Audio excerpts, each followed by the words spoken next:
Federal Drive is presented by GEHA, Government Employees Health Association, proudly providing health and dental benefits to federal employees and their families. Visit GEHA.com. A new bill in the House aims to expand federal workforce access to AI training. But AI comes in many different forms and functions depending on particular positions and missions. So agencies may be asking, AI training for what? Here with some suggestions about how to prioritize training strategies is the Director of Emerging Security Trends at the SANS Institute, John Pescatore. Mr. Pescatore, thank you for joining me this morning. Thanks for having me. Let's start with kind of a big level setting. As we talk about AI from your perspective, what is sort of the current state of AI competency across the federal workforce?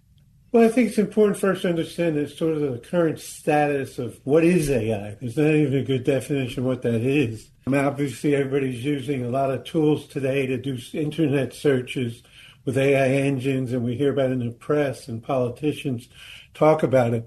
It's a very mature technology. It's been around for over 20 years, but it's really exploded here for a number of reasons. So it's way overhyped. And if you think about the way bad guys try to fool us into falling for phishing attacks, they try to get a sense of urgency going. It's got to move. You got to do something quickly. That's sort of where we are with AI. So from the point of view of the state of competency, there's not even a definition of what it means to be competent yet. So what we have to point out first is what does it really mean when we talk about using AI or buying AI or protecting ourselves against AI? We're still sort of in the definitional phase there. In the federal government, probably 2 years ago, I think I did a briefing at Capitol Hill to the Senate aides' lunchtime briefings we do to them on topics. So I've been sort of thinking about this for several years. SANS, over that time period, has put out 3 training courses focused on the key aspects of AI. So we're starting to see the demand for that sort of training go up. So we know there's a thirst to become competent. It's only here very recently you can even define what that means. That's a fair point. And AI is going to show up differently depending on the kind of work that an individual does in the federal government. But there is this new bill that's been introduced in the House, the AI Training Extension Act of 2025. So to your last point, as there's growing interest in training, what is this bill trying to accomplish? Well, there had been previous draft bills came out last year, maybe even 2024 last year, that were focused on the procurement of AI. And it had to do with training procurement officers and people involved in technology procurements, how to evaluate AI. This current draft legislation that just came out in June is aimed at broadening that to train IT people and end users and security people.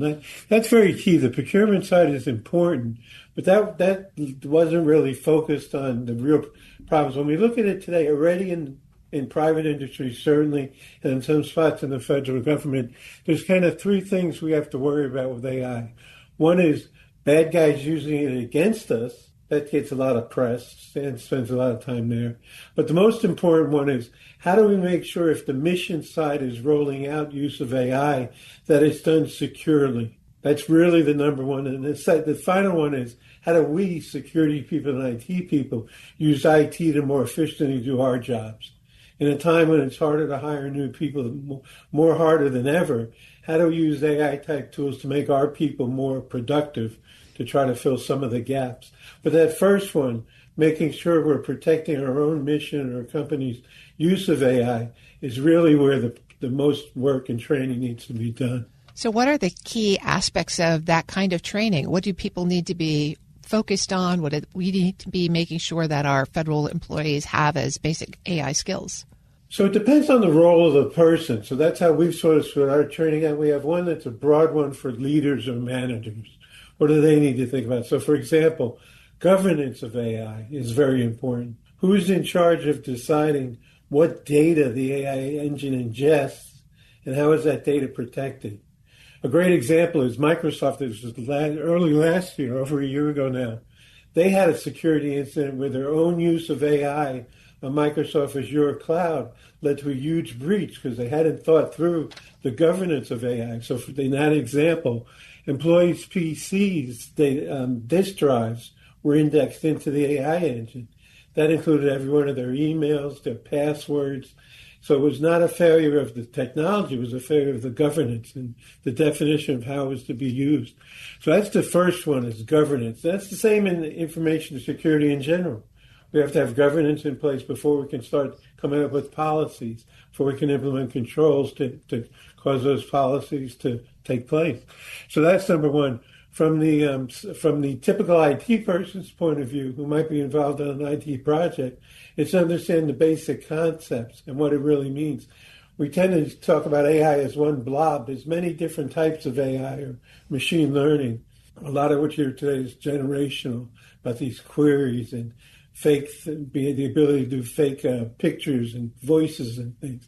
But there's a lot of different uses of AI. And then the final thing after that is the cybersecurity people. There's been AI in use in cybersecurity tools for really 20 years. It was called machine learning for a long time. Now we do have some options where security people can take advantage of AI tools to do some things, but not all that it's claimed to be. I'm speaking with John Pescatore. He's the Director of Emerging Security Trends at the SANS Institute. Let's think about how agencies would acquire this kind of training or do it themselves, as the General Services Administration is thinking about centralizing procurement. Should we think about the government buying a common training package for agencies? Should agencies think about specific training programs for particular skill sets or mission sets?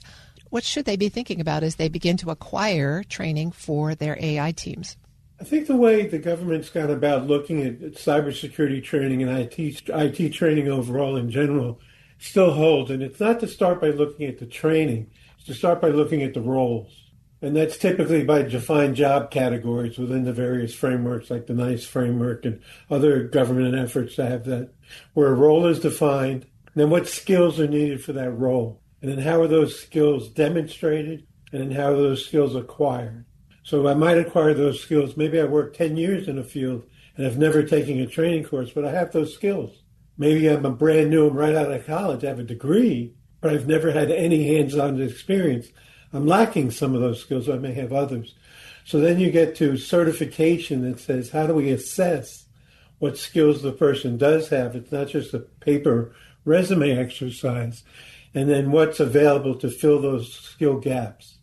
And that's where training comes in. So there might be a degree in computer science, might be able to fill some of it, but we know from many years of experience, most computer science programs don't necessarily teach people how to do things.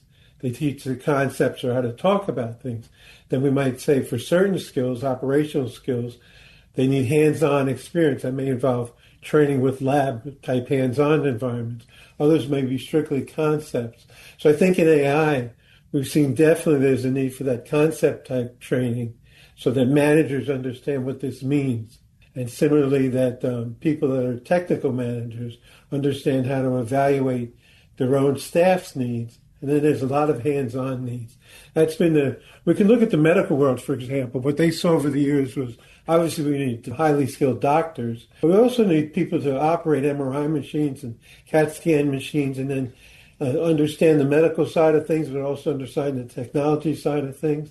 Then we need people to evaluate what the technology is saying. And then finally, we feed it to a small number of experts. The same is true in the federal government for IT and IT security around AI. What I hear you saying is there's all kinds of different training. What an individual who's preparing emails and PowerPoints needs in terms of AI training is different from someone who's managing large databases or deploying cybersecurity. But through all of that, there is a focus on transparency and ethics. Where would you bring those two topics into the training planning structure?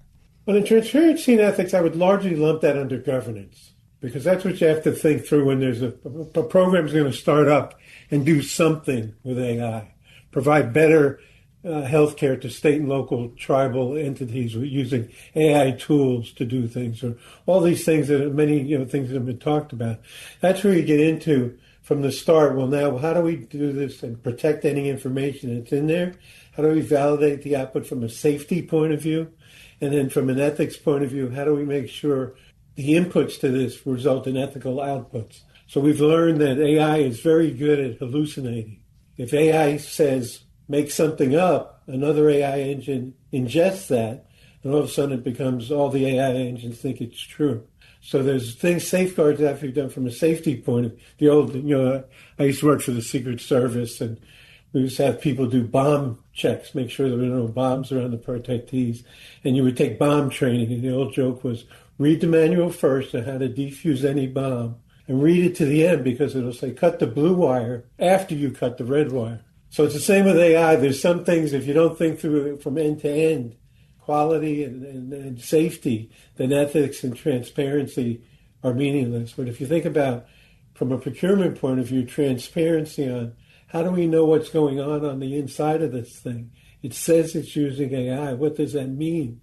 We still need very definitional levels defined that have not yet been reached. I'm speaking with John Pescatore. He's the Director of Emerging Security Trends at the SANS Institute. Thank you so much for joining me and giving us this framework for agencies to begin to use as they think about securing AI training for their own workforce. Yeah, great to be here. We'll post this interview at federalnewsnetwork.com/Federal Drive. Subscribe to the Federal Drive wherever you get your podcasts.